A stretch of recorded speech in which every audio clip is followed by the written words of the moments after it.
What's shaking booktube? My name's Cam, welcome back to another video. Bit of a change of setting today. Today I'm talking to you from the bed. I picked up a bunch of books I want to show you and it just seemed like it would be more comfortable to do it here. Before I get into that, I just want to show you something really quick. Check this out.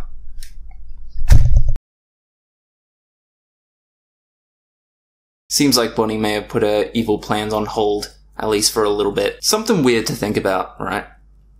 No matter how old you are, let's say 18, 20, 25, 40, 50, whatever. No matter how old you are, all of the circumstances in your life, all of your experiences, all of your choices have led you up to each present moment. And your present moment right now is that you're watching one of my videos, so thank you. I just want you to think of that next time you're watching porn. Your whole life has led up to you watching. Anyway, every year I go to something called the Lifeline Bookfest, which is an event in Brisbane, Australia, where they bring in millions and millions of books that have been donated to the organisation over the last year. And when I say millions, I mean millions, and I usually film it every year, but this year I went with a friend. Ooh! Shut up! Just a friend! So yeah, I didn't film anything this year, but let me roll some footage from the previous years so you get an idea of just how big it is. That's what she said.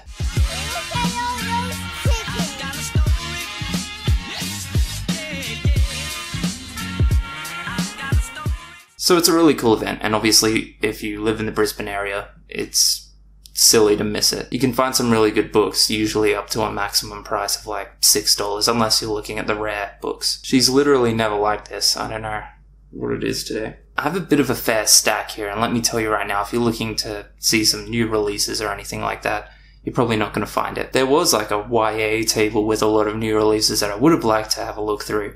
But it was, let's be real, it was a fucking war zone. Actually, I think I do have some footage from this year. I think I have some footage of the YA table. Let me show you that real quick.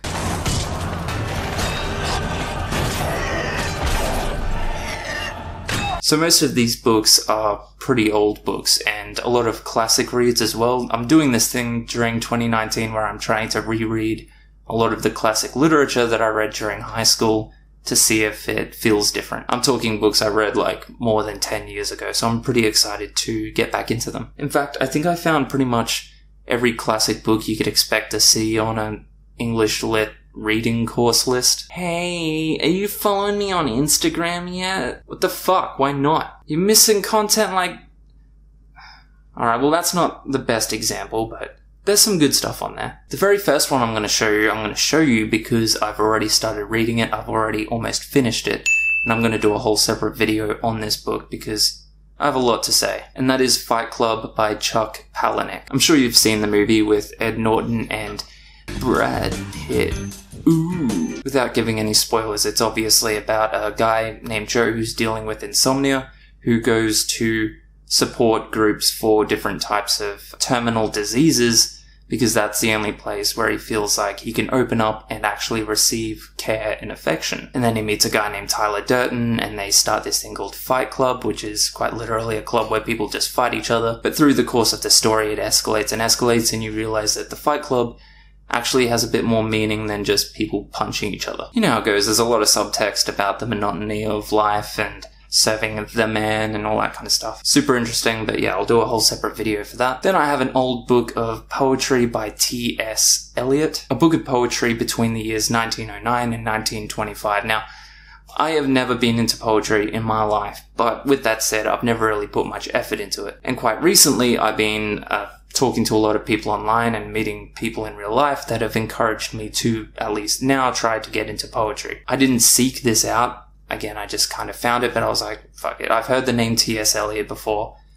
Maybe this is a good place to start. I've read a few, and I mean, they're good. They make me think a bit, but I still just, I don't think I get it, you know? I don't know, I'll give it a bit more time. Poetry just isn't for some people, and I think I might be one of those people. Now, this is a find that really, really interested me because when I was looking at these on the table, I tried to Google them, and I couldn't find a whole lot of information, and I did find a page on a book I think these might be, but then at the same time I'm not entirely sure. It's Mukteshwari Part 1 and Part 2, written by Swami Muktananda. And I've had a little bit of a peruse through Part 1 so far, and it's really interesting because It's written almost in a journalistic style, with musings on, being a guru and the meaning of being a guru and the spirituality. And now, I'm not a very spiritual person, but the idea of reading about spiritual things still does interest me. This guy right here, that's Swami. I then have The Day After Tomorrow by Robert Heinlein, Gulliver's Travels by Jonathan Swift. I'm pretty interested to read this because,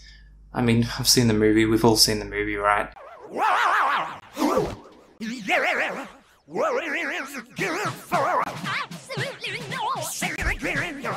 Yikes. My dude, I love Jack Black, but fuck. I haven't even read that book, but I just know watching that movie that there would be a lot of people, cultural people, who like to read classic literature that would just be fucking seething watching that movie. Watching an iconic and influential piece of classic history classic fiction history being turned into some kind of obscure family musical. After that, I'm pretty happy with this find because it comes in time for next month. I'm not doing a readathon or anything like that, but I am trying to read a lot of books based on, Black culture, Black history, that kind of stuff for Black History Month, and not just American Black history, but hopefully Australian as well. So I've got Cry the Beloved Children by Alan Paton, a bit of historical fiction based in the racial tensions in South Africa. You probably know that another book I'm wanting to read next month during the Black History Month, because I don't just want to focus on books that are about the political side of, Black fiction and literature. Because, it feels like when people talk about reading books about or by Black people, it always seems to have a narrative that focuses on political stuff or racial tension, that kind of stuff. But there's a lot of, Black fiction and literature that focuses on adventure and just a lot more conventional stuff. And I think they should get a bit of spotlight too. I wish I had a more modern example to give you, but in this instance, it's just The Three Musketeers by Alexandre Dumas. I read it back in high school and I remember it being one of my favorite books. When you approach classic books and classic literature, there's always a very real risk of being bored easily. I think we can admit that writing was approached very differently back then, and as a reader requires a bit of a different approach than we use for most modern books. But The Three Musketeers is very much a fun adventure book that I still think can be enjoyed by pretty much anyone. So the next book is one that I've never even heard of, but the cover kind of caught my eye and I read the back, and I was instantly interested. It's called Carter Beats the Devil by Glenn David Gould, and from what I can tell, it's about an illusionist in the age of Houdini. Houdini is actually a character featured in the story, and I'll just read you the bit on the back that interested me. So it says, "At the birth of the Jazz Age in San Francisco," which is an awesome setting for a story already. I love noir shit. Anyway, back to it. "At the birth of the Jazz Age in San Francisco, Carter walks onto the stage for the most daring performance of his life. 2 hours later, President Harding is dead. So begins a mystery, a love story, and a fight against loneliness, set during a period of enormous change." Tell me that doesn't sound fucking awesome. Then we have another classic, very short, easy read, of Mice and Men. If you're someone wanting to get into classic literature, this is a good place to start. It's very short, very easy to read, very memorable, does deal with some darker themes, murder, that kind of stuff. Has a bit of an anachronistic view on a character who I guess you could say is disabled, but still a very iconic read. This is the story of Lenny, one of Steinbeck's most poignant characters. A simple-minded giant, Lenny must rely on George, his mentor and protector, but even his best friend cannot save Lenny from his worst enemy, his own strength. There's a lot of what I guess you could consider philosophical subtext in this, but generally put, it's about a character who doesn't know their own strength. Poses a few interesting questions on intense purpose on punishment. That's a whole thing I can talk about in a separate video. Charles Dickens, Great Expectations. Never read it, reading the back of it, not one I'm leaping to, but it's a book that everyone who likes to consider themselves well-read has in their collection, so I don't really know a whole lot about this book. I just know that I've heard the title said at me many times. I'm sure I could check out a YouTube video explaining what the story's about, but Wuthering Heights by Emily Bronte, another one of the classic books I remember enjoying when I read it in high school. I still pretty much remember the plot as well. From what I remember, it's about a homeboy named Heathcliff who gets dogged by his woman. She dips out with another man. He goes away for a few years, comes back, gets his revenge. Hell yeah! A Tale of Two Cities by Charles Dickens. Never managed to get the entire way through. 50th time's a charm. Treasure Island by Robert Louis Stevenson. Love this story. Another classic that can be read pretty closely to being a modern adventure. I already own this, I think maybe even in 2 different compendiums I have, but I don't own it as a solo copy. So if I was to ever want to just read this book on the train or on the way to work or something like that, I don't want to have to take this big fuck off leather bound thing. And now I have this. One of the books in the complete collection of Shakespeare.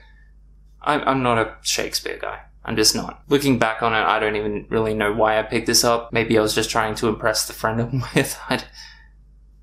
It'll make me look clever, and if someone asks me about it, I can just scratch my chin and look off in the distance like I'm really pondering the depth of Shakespeare's genius and just nod and go, yes. Little known fact about me, because I haven't really mentioned it on the channel before, and I don't think I've ever really read many books within this genre, but I love Wild West. You better believe when Red Dead 2 came out, I was on there popping off guns, riding horses, skinning coyotes, you know how it is. Always looking for the ye to my haul. I want to be a cowboy, baby. Anyway, what was I saying? Oh, yeah, I picked up this, Best of the West. Described only as being a treasury of Western adventure. I have rarely read a Western adventure that I didn't enjoy, and if you can get past the, at times, blunt and cringy racism, there's some good stuff in there. Following directly off the spurs of that, I have Mountains and Molehills by Frank Marryat. This is another collection classics of the Old West. Something I like about the cover of this, it's actually like embossed down here. This one includes some pretty cool artwork along with it, so you can really get a sense of the landscapes that the stories travel through. That's one of the best things about Wild West stories, is that they travel through these interesting landscapes. 99% of the time, it's desert, yes, not always.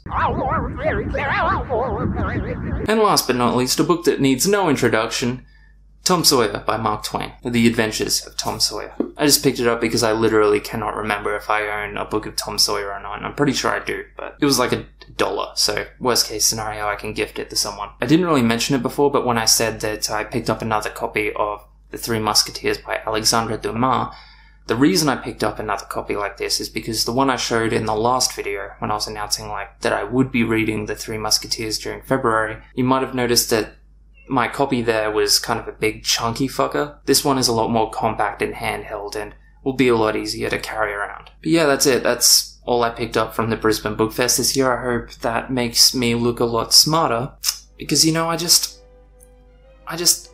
enjoy classic literature. Yeah, I soak it in pretty easy. Pretty damn easy. A Tale of Two Cities, more like a tale of easy book.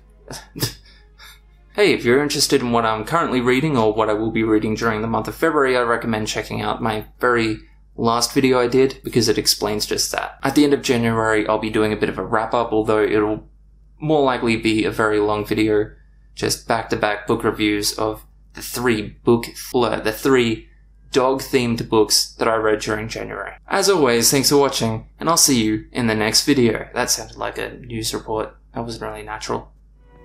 My name is Cam Wolf. Thank you for watching, and I will see you in the next video.